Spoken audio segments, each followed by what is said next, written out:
इलेक्ट्रोहोम्योपैथिक remedy और excretory system. इसके क्रम में इसके पहले हमने एक्सक्रीटरी ऑर्गन, किडनी के फंक्शन और बनावट के बारे में बता दिए थे।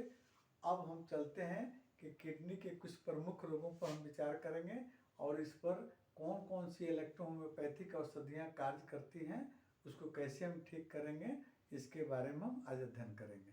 तो सबसे पहले हम चलते हैं आपको नेफ्राइटिस यानी किडनी में सूजन, किडनी की सूजन या नेफ्राइटिस, इसको ब्राइट डिजीज के नाम से भी जाना जाता है।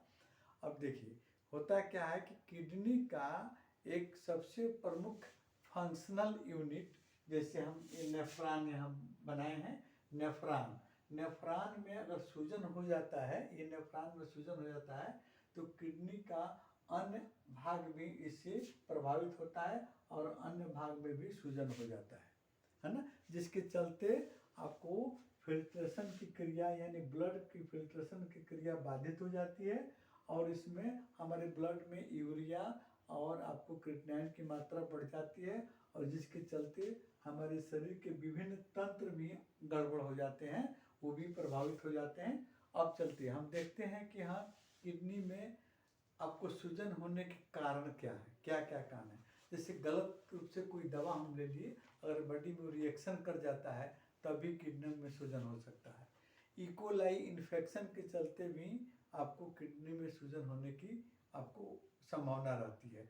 साथ साथ में ये अनुवांशिक गुण भी है ना, कभी कभी वंशानुगत रूप में माता पिता को या किसी परिवार में अन्य सदस्य को किडनी में सूजन हुआ होगा तो उसके चलते भी वो आपको हेरिडिटिकल हो जाता है। साथ साथ में ज़्यादा दिन तक दर्द निवारक और सूजन वाली दवाओं का सेवन करने के फलस्वरूप में किडनी में सूजन हो जाता है। साथ साथ में डायबिटीज़, मोटापा या हाई बीपी का होना भी आपको किडनी में सूजन का कारण बनता है। कोलेस्ट्रॉल का बढ़ना भी किडनी में सूजन का कारण बनता है। हेपेटाइटिस बी और सी के आपको इन्फेक्शन के चलते भी सूजन होने की संभावना हो जाती है। किडनी में स्टोन या सिस्ट हो जाने के चलते भी किडनी में सूजन हो जाता है। अब चलते हैं इसके लक्षण। देखिए किडनी के रोग में आपको लक्षण इतने कठिन पहचान के चलते आपको इसका पहचान कठिन हो जाता है। उसमें आप लोग हम लोग क्या करते हैं कि सबसे बढ़िया आपको कुछ जांच करवाते हैं और प्रमुख लक्षण में और किडनी का फंक्शन या उसका गड़बड़ी जो है थर्ड स्टेज में, तीसरी अवस्था में जब पहुंच जाती है या सेकंड अवस्था में पहुंच जाती है तब पहचान करना आसान हो जाता है।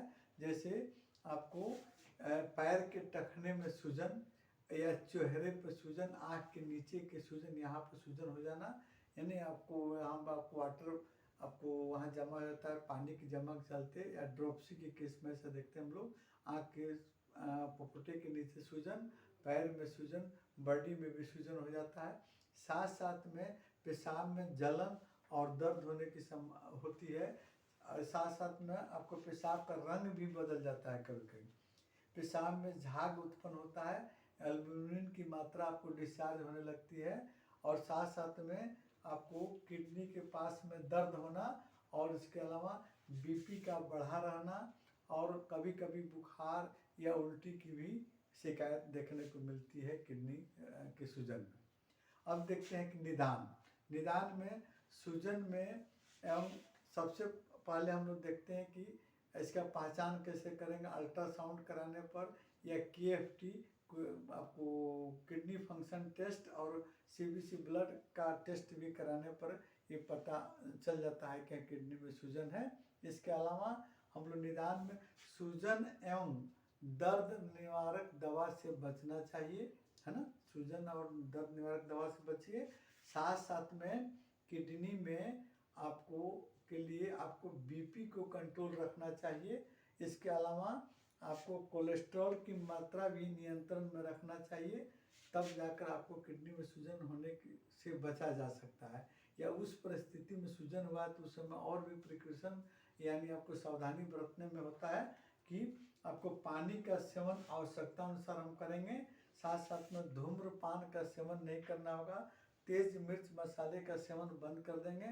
इसके अलावा स्वच्छ भोजन का प्रयोग करेंगे, है ना, ये थे आपको किडनी के सूजन में। अब देखते हैं हम लोग कि इसमें कौन कौन सी दवाइयाँ आपको इलेक्ट्रोहोम्योपैथ में किडनी के सूजन में हम लोग प्रयोग करते हैं। तो डॉक्टर आपको सीसी मैटी, डॉक्टर एजे गिल्डन, डॉक्टर थ्योडर क्रूस और डॉक्टर आपको बी कुलकर्णी और डॉक्टर एन.एल. सिन्हा का सभी का हम लोग मतलब फॉर्मुलेशन का हम लोग जब यूज करते हैं तो उसमें हर में थोड़ा बड़ा अंतर है, वो डिजीज के ऊपर डिपेंड करता है।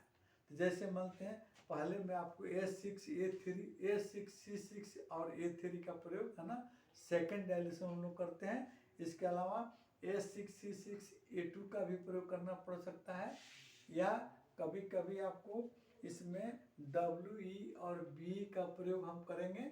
मैंने मुख्य रूप से देखते हैं कि A6, C6, A3 का सेकेंड डायलिसिस में पिलाना, फिर A6, C6, A2 को भी सेकेंड डायलिसिस में पिलाना। दोनों में से कोई एक आपको मिक्सचर हम देंगे, है ना, रोग के प्रकृति के अनुसार, मरीज के प्रकृति के अनुसार और रोग के कंडीशन के अनुसार S10 की आपको 2 से 5 गोली को सूखी ड्राई पिल्स में खिलाना चाहिए।